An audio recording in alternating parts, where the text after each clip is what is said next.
Welcome to video 2 of 3 from the UC San Diego Health Transformational Health Team's instructional series on A3 problem solving. In this video, we will be discussing the countermeasure and implementation phase, or do phase, of the A3 problem solving cycle. If you have yet to watch the first video in this series, please go back to our Transformation Health video page and watch the brief 15-minute video on the A3 planning phase. If you've already watched the video, thank you for continuing on in this series. Let's begin. As we prepare to devise countermeasures and develop implementation plans for them, it's worth taking a moment to reflect on a famous comment made by Ken Stork, the previous VP of Supplier Partnerships for Motorola. As you have uncovered the current condition, target condition, and gap analyses for your A3 project, reflect on the problem you were hoping to solve in the first place. What is the cost of not following through and fixing this problem? Is it patient lives? Is it patient accessibility to world-class care? Is it lost revenue or excessive costs? As we move to the right-hand side of the document, reflect on why we're here for the motivation to see things through. To quickly recap, the A3 document is a convenient way to document, track, and socialize the PDSA, or Plan, Do, Study, and Act method of problem solving. In our previous video, we discussed the principles, tools, and ideal outcomes for a successful planning phase, and when done correctly, it will make developing countermeasures and implementation planning comparatively easy and quick, or relatively so. Now let's jump into today's lesson and investigate each box in the do phase of the A3 on the upper right-hand side of the document. By the end of this video, you should be able to not only brainstorm and document creative solutions or countermeasures for the problem at hand, but also guarantee that these countermeasures are aligned with the identified root causes. You should also understand the core elements of a successful pilot and implementation plan, and how to prepare a measurement plan that will set you up for success once you reach the study and act phase of the project. Before going too far, we want to review some common pitfalls you might encounter when making the jump from the gap analysis box to the countermeasures box. Recall from our previous video that A3 problem solving should be simple and limited in scope.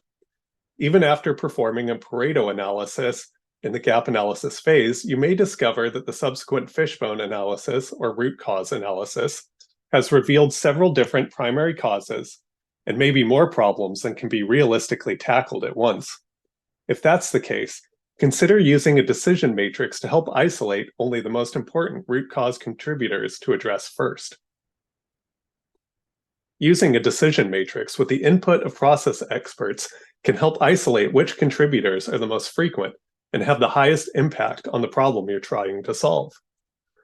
The simplest way to use this diagram is to poll the problem-solving team or subject matter experts on the frequency and correlation, or size, of impact using a Likert scale, or 1 to 5 scoring.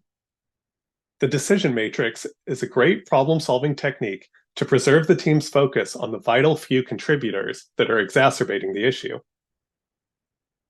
When more rigor is needed, you may conduct additional current condition measurement by tracking the frequency of occurrence over a defined observation window with a tick sheet, and present the collected data in a Pareto chart.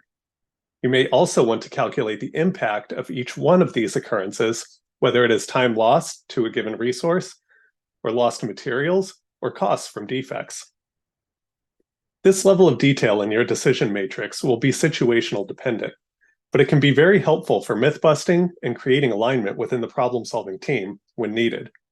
To find some helpful templates of tick sheets, Pareto charts, and decision matrices, please use the QR code or the address at the bottom of the screen. Once the primary contributors are identified using a decision matrix, now is the time to get to the root of the problem by using the rule of thumb and asking why 5 times. Remember, if now or at any point in a future A3 journey you find the problem getting too big in the gap analysis box, leverage the decision matrix to help bring the scope of the problem back down to a manageable size. Now's the fun part. Once you have the most impactful and frequent root causes identified, what are your action steps or countermeasures to address them? Ideally, you have reminded your team through the A3 process not to jump to solutions and countermeasures, but if solutions were brought up previously, be prepared to share what you've collected and determine if they are truly relevant to the root cause. A common phrase of wisdom in Lean and A3 thinking is seek creativity before capital. Before investing in a new FTE or technological solution, what can be done to fix this problem with the resources that are currently available? If it's proving too difficult to think of creative solutions, seek the wisdom of others. Is anyone in your clinic or on your team? Do they have experience from another organization? How did they approach this problem? You can also peer benchmark with clinical peers or from a literature review as well. Don't be afraid to fail quickly. Pilot several ideas if there is a safe way to experiment. But be sure not to experiment too many ideas at once. That way the results aren't confounding with other newly introduced factors. When prioritizing potential solutions, you can evaluate benefits and risks of each idea, as well as the cost to implement, the speed of implementation, as well as the likelihood to fix the problem.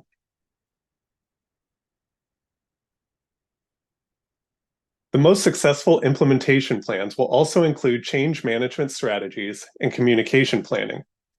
Participating in a problem-solving effort is valuable time for team members, so being committed to prioritize countermeasures is key.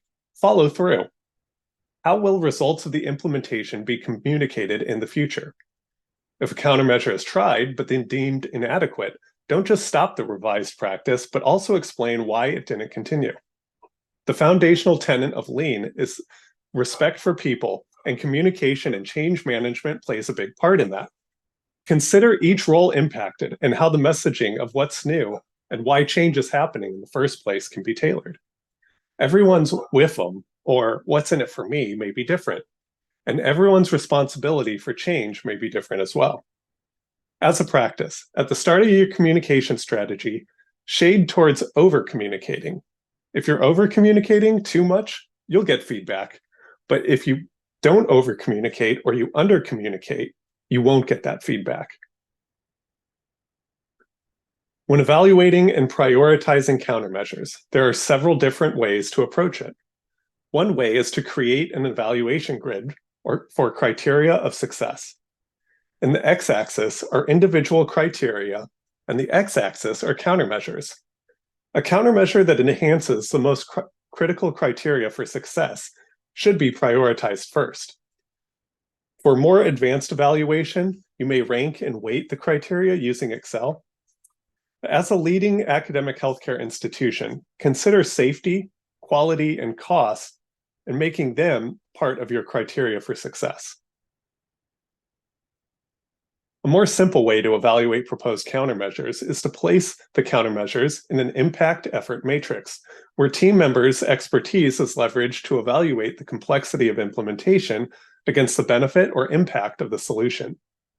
Anything that falls in the low effort, high impact corner of the grid are considered quick wins and should be prioritized. Here's a recent example of how the effort impact assessment is prioritizing potential countermeasures for avoidable delays in the emergency department X-ray environment. Instead of a grid format with X and Y axis, the effort and impact scoring of potential solutions are indicated in a spreadsheet format. Countermeasures that have high impact and low effort are being prioritized for feasibility and implementation planning. Because A3s work best when they are visual, using a decision tree format to show the alignment between a countermeasure and the problem can help logically test whether the countermeasure is going to have an impact on the root cause and ultimately the problem at hand. For example, see how in this A3 problem, the recruitment turnaround time is too long? In part because the time to schedule a search committee has a lot of waiting time. The root cause analysis discovered that it's large committees and the inherent time taken to coordinate multiple schedules that is driving this wait time. It logically follows then that reducing the committee size to 3 when the current condition is committees of size 5 to 9 will minimize the impact of this excessive waiting time. Also take note that when reviewing the countermeasures, sometimes one countermeasure will address multiple root causes and primary causes. In this case, leveraging an existing Smartsheet tool in novel ways can impact more than one part of the problem. This too can assist with prioritization. By this point in the A3 problem-solving process, a lot of excitement will have been generated. However, it's not enough to come up with a great countermeasure. We also need to implement the experiments, and if successful, implement solutions for full-scale deployment and benefit.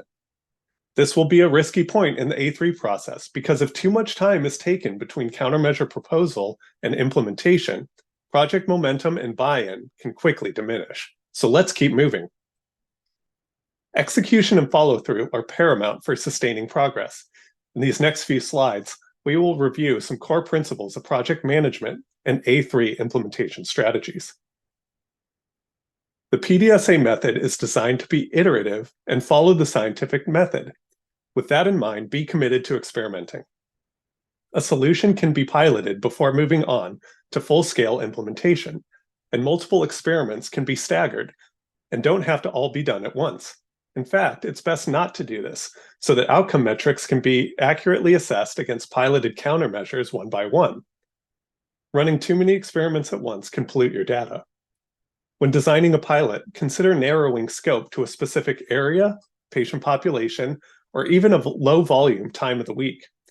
In accordance with accepted project management principles, at minimum, each implementation task or action should have an assigned owner and completion date to build in accountability. Here is an example of a bare minimum action plan that is suitable for the A3 problem method. It succinctly captures what is to be done, who is doing it, or is at least responsible for it, and when it will be completed by. Indicating status of the action can be helpful as well if implementation is likely to be a protracted event. In some cases, countermeasure implementation will be a little more complex and require work groups and not just individual owners in order to implement. In these cases, additional project management measures will need to be taken. Assign pace centers for the work group to follow up on multiple actions and status reports. Recurring meetings or visual management will help assigned action owners stay on track. And defining escalation pathways early on for if and when unforeseen issues come up will help improve the odds for total project success. As with any good experiment, a measurement plan should be a part of the implementation plan. With each countermeasure, there should be team-wide understanding of what the leading, lagging, and balancing measures are. Going from right to left, leading indicators are pre-incident measurements and oftentimes the most difficult to define and collect. Monitoring a leading indicator metric, as opposed to waiting for the outcome measure, allows for a responsive escalation and remedy if implemented countermeasures are not having the desired effect.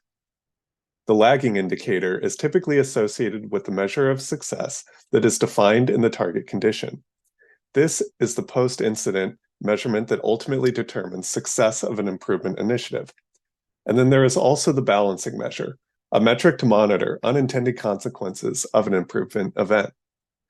To help clarify, let's look at the example below in yellow. A hospital A3 project is interested in reducing their claim denial rate, and proposed countermeasures will attempt to improve the quality of clinical documentation. A leading metric in this case is a lower query rate by clinical documentation coders, indicating that the quality of reviewed documentation is improving.